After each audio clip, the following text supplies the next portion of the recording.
The photo shows Leah TAVARES as a child in Congo in the 1950s. What it doesn't reveal, though, is her suffering and pain. Leah was born under Belgian colonial rule to a white Portuguese father and black Congolese mother. But mixed-race couples were forbidden and their children were considered a threat to white supremacy. So when Leah was 2 years old, Belgian police seized her from her home and placed her in a Catholic institution far away, severing her from her family. On pleurait.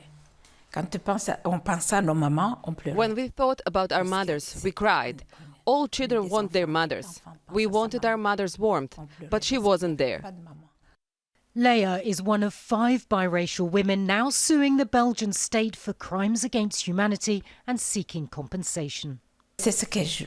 What we want the Belgian state to do is explain why they abducted us from our families and mistreated us, why they took away our rights and cut us off from our roots and the world.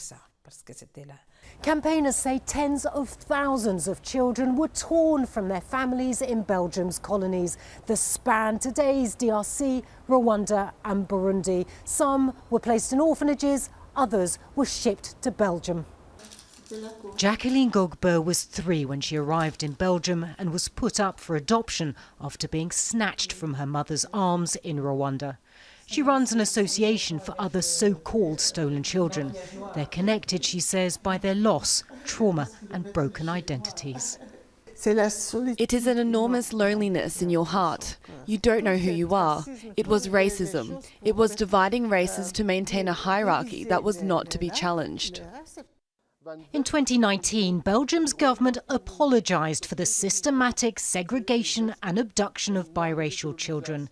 A year later, it set up a commission to examine the country's colonial history in the wake of Black Lives Matter protests. The Commission's goal is to heal a wound. Of course, there will always be a scar, but if we don't treat this wound, it'll lead to more of the racism and discrimination we can see in Belgium today. So we must work on this. For Leah, the government's apology isn't enough. She wants answers, reparations, and for future generations to better understand the abuses of Belgium's colonial past. Taking the state to court hasn't been easy, but after decades of silence, Leah hopes for justice.